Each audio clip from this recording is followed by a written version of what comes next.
The following discussion is based on public available documents, historical analysis, and commentary. We respect the official investigations and the families involved. This video is intended for analytical and educational purposes only. So these world leaders are really playing with diseases and they actually changing the weather? Is Bill Gates playing God? Most of these world leaders are nothing but social engineering. It is playing God. The powers that be who engage in social engineering, because you're removing the natural element of evolution. They use religion, and then you're adding, subtracting, multiplying, and dividing the circumstances. Diddy is nothing but a dark-skinned, because we're living in a society where black people want to be so much like white people. The sun helps maggots, but it kills white that we take on and adopt the characteristics of white people. Back in the days, man, Bill Gates predicted by 2015, we would triple in population growth, and it needs to be reduced by 10 to 15% due to global warming, right? Mm-hmm. Then in 2020, Bill Gates also said that 7 billion people must be vaccinated. Mm-hmm. Is Bill Gates playing God? Absolutely. Bill Gates, he was groomed playing social engineering. It is playing God, because you're removing the natural element of evolution and you're replacing just things that would naturally occur based on just being alive and experiencing things. Mm-hmm. You're removing that, and then you're adding, subtracting, multiplying, and dividing the circumstances. Scientific experimentation, right, is multiplying. It is multiplying something, some virus, some disease. You're multiplying it exponentially for the purpose of subtracting human beings from this earth, for the purpose of giving the people who are on this planet more access. You're multiplying the negative, right? You're multiplying the negative to create a virus. That virus is going to minus. Man, fuck all that. Ain't that mass murder? It is. If you could prove it? It is mass murder. It is murder on a mass scale. However, those things are necessary to control the human population. Those things happen all over the planet. And they've been happening on this planet since we've been here. So these world leaders are really playing with diseases and they actually changing the weather? So listen, when we say world leaders, right? Don't give the actual leadership too much credit, because most of these world leaders are nothing but puppets who are put in place. Or, listen, world leaders are chosen by the people. The world leaders who are chosen by people, right? Those people are influenced by something about that person, or about that person's ideology, or about their political affiliation. So you add, subtract, multiply, and divide different circumstances in that person's life to make that person appear to be more fair seeming in the eyes of the general public. And thereby you elevate that person's status or stature in the eyes of the general public. And that does what? It inspires people to vote for a savior. So we live in a world. They created the problem. Yes. Damn, you adding, subtracting, multiplying, and dividing. I talk about the black church in my book, right? We're talking about social engineering here. In my book, I talk about how in the black community, almost on every corner, you have what? A church and a liquor store. Did you read my book, brother? Because you just repeat what I said. I'm right? This. Yeah. You have a church and a liquor store in the ghetto, in the urban environment. Seemingly on every corner or every other corner, let's give them some grace. On every corner or every other corner, there's a church and a liquor store. Let me give you an example. In the city of Detroit alone, which is where I'm from, there are over 3,000 registered churches that are predominantly black or led by black ministers, pastors, bishops, and the like, right? Right. There are more registered, I'm talking about from the little small mom and pop storefront churches to the mega churches that hold 40, 50,000 people. Let me help you here. So, in the face of a city like Detroit, whose population has dwindled from over 1 million 30 years ago to approximately 700,000 right now, we have more churches in the city of Detroit now, registered churches, than we've ever had in the history of the city of Detroit. But the condition of the population, the condition of the citizens of Detroit is worse now than it's ever been. So answer me this one question. How can, in the face of having all these quasi or pseudo religious people, how can we have more church and more religious people, but the condition of the people in the city is worse now than ever? Social engineering. Religion is an opioid. Religion is a drug. And then the people, the powers that be who engage in social engineering, they use religion to add, subtract, multiply, and to divide the human population. You don't believe me? We have black people who came over to this country as slaves, right? 400 years ago. Not even 200 years ago, we were in slavery, right? Or something that looked like slavery. Right. 200 years ago was what? I'm losing my thought process. What was it? You said slavery? It's 2026 right now. Oh, you're talking about the years. Yeah. 200 years ago was 1826. We were slaves. That's not a long time ago. 200 years ago, it's 2026. 1826. So when we think about it now, 200 years don't seem like that much time, do it? Nah, hell no. Don't seem like that much time. That's your great-great-great-grandparents, right? So listen, when you think about Willie Lynch, the person who designed the actual plan to take black people from actual being physically enslaved to psychological enslavement. The Willie Lynch in the Willie Lynch letter, he said that in the South, right? Most people don't understand this. The reason why, like coming out of the Reconstruction period and going into the whole civil rights movement in the 40s, 50s, and 60s, white people were lynching and hanging. First of all, white people in America were the first terrorists. White America is the first terrorist organization on the planet. They engaged in genocide, infecting black people with diseases, and sitting back and not telling them, and just sit back watching the impact. The Tuskegee experiment, for example, infecting tens of and dozens of black men with syphilis, and then watching them go out and have sex and make children. And the whole purpose was to study the long-term effects of what syphilis did to the genetic coding of a human being, and looking at how it impacted their offsprings. Damn. Right? That is all devilishment. When you look at how white people, for example, treated black people in this country, that's all. Get back to Willie Lynch. Sorry if it's going. I'll be doing that. Sorry. You're good. I'll be going off. We with you. I'll be going off. Willie Lynch said, hey, listen. We done fucked around and brought too many of these niggas over here. And these niggas multiply like roaches. So white people in the South, primarily, they quickly found themselves outnumbered 5-1. So for every one white person, due to an influx of slaves being brought over here, and due to our propensity to procreate, we procreate at a higher rate than Caucasians. And that's why they feel threatened right now.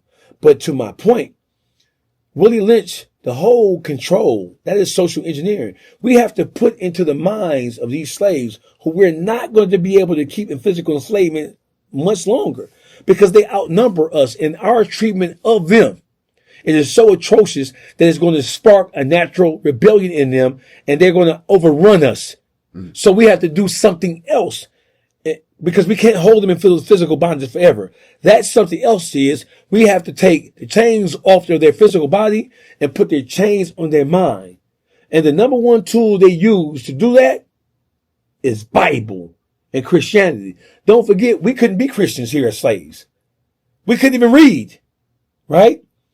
When they first decided to let us read, they decided to let us read the New Testament of the Bible, where the overall theme was the life of Jesus, the Christ, and turning the other cheek, loving thy neighbor, loving thy master, loving thy enemy shit. That shit goes against the very nature of human beings, to love anybody who you know is openly and consistently trying to fucking destroy you, right? So back to my point. Willie Lynch said, hey, listen, we can't control these niggas by keeping them in physical chains. You know why? Because they outnumber us. Because we imported too many of these niggas over here. And these niggas be fucking and fucking and fucking. These niggas fucking and multiply like baby's kids, right? So that's why you had to push in the South. The whole torture and reign of terror, right? One of the precepts or one of the things that inspired that, if you think about the Voter Registration Act, the right to vote. When they enacted the right for black people to be able to vote, right? It immediately put white politicians in the South at a disadvantage. Why? Because if black people outnumbered white people in the South 5-1, do you think we're going to vote for Robert Earl, who we know is a devout motherfucking racist who's a part of the Klan? No. Probably not. So what they did was, the reason why they tried to terrorize us with the poll taxes and everything else they tried to do in order to discourage us from voting, besides foul killing us, right? All that was done to control what happened in politics. The political system of this country has always been geared against black people, right? It's always been geared and constructed against black people, right? Against our interest and to put us at a disadvantage so they can do what the fuck they want to do. They meaning Caucasian, meaning white Americans. So that's why I be so mad when people try to differentiate between a good white person versus a bad white person. All white people were not bad during our enslavement, our physical enslavement in this country, but it didn't stop it from happening. Black people need to stop worrying about this Black History Month, right? Mm-hmm. Yeah. Stop trying to find the good in them motherfuckers. Mm-hmm. You have to assume like they assume.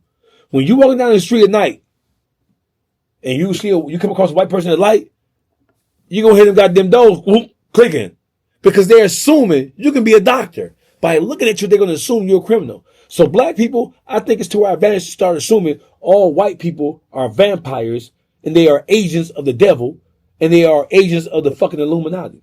All these motherfuckers are Epstein and they have Epstein in them. Diddy is nothing but a dark-skinned Epstein because we're living in a society where black people want to be so much like white people that we take on and adopt the characteristics of white people. And those characteristics, by and large, are characteristics that are devilish, reptilian, and destructive.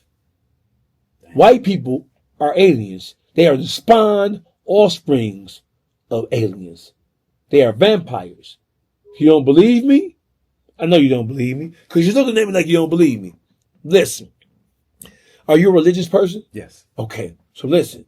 In the grand scheme of things, in terms of the creation of this planet, right? The planet was created before human beings, right? The sun, the moon, the stars. Mm-hmm. The creator, whoever you believe in, they all know that this is not by divine origin. There was a higher force, a higher power behind the creation of everything that we know, see, feel, taste, and touch, right? Can we at least agree to that? Oh, yeah. So the sun was created before human beings, right? Yes. Okay. So that means that when God created all living things, do you think God created a living thing and put a living thing on his planet that would be non-compatible with the different elements of the universe? Do you think he would have done that? No. No, it doesn't make any sense. Right. Everything that the creator, or that God, or whatever you want to call him, everything that he created on this plane of things made manifest, he created to thrive from or to gain sustenance from everything on this planet. From what's in the sea, what's on land, and what's in the air. Right? And there are rules and regulations about what we're supposed to consume. But let's take it to a bigger level. The sun. The only thing on this planet that is negatively impacted or affected by the sun are Caucasians. And the whiter you are, the more against the nature of this world you are. How so? White people are vampires. No, it sounds kind of, because we've been spooked out by the motherfucking Count Dracula. Yeah. Sound crazy as you, right? Listen. let's look at Dracula for a second. When did Dracula operate? When did he come out? At night, when the sun was down. Yeah, nighttime, yeah. Right? So listen, symbolically speaking, that's the nature of them. They operate in the shadows. They operate in darkness. They operate in deceitful patterns and in deceitful behavior. That is all dark magic. Do you get what I'm saying? So listen, when things are brought to the light, the sun is fire.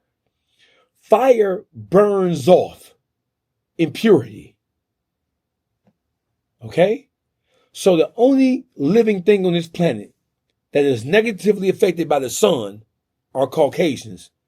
When vampires come outside, when the sun is up, what happens to their skin? They burn. When white folk go out into the world, when the sun is out, what happens to their skin? They sunburn.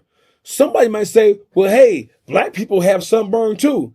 That's because we've been mixing and amalgamating with white people. So the lighter your skin complexion, the less melanin you have in you, and the more susceptible to sunburn you are. Vampires run from the sun because the sun destroys them, right? It burns them up. White people, the sun do what to them? Burn that ass, right? So white people, the nature of white people, right? And based on their relationship with the sun should tell you how unnatural they are, because God created everything on this planet to gain life and sustenance from the sun. Watch this. Let's talk about the metamorphosis process, right? Let's talk about what is considered the lowest life form on the face of this earth. The lowest life? I'm not sure. The lowest, most filthiest thing on this planet is what? A maggot. Maggots metamorphosize and they transform to flies. Yeah. What do they need to do that? They need sunlight, right? When you think about a caterpillars, when they metamorphosize, when they transform into butterflies, they need what? Sunlight. Maggots turn to flies. Maggots need the power of the sun in order to transform themselves into a fly. From one despicable creature to another despicable creature. We don't like flies because we know where flies come from. A fly in your mind is more disgusting than a bumblebee. We're scared of bumblebees because of what they can do to us. But we don't look at bumblebees like they filthy and nasty and disgusting. You don't see bumblebees growing out of decay. You see maggots. So the maggot is the lowest life form, but maggots need the sun. Maggots need the ultraviolet rays of the sun, the power of the sun, to transform themselves from maggots to flies. The sun even helps maggots. Think about it. The sun helps maggots, but it kills white people. That's all you need to know.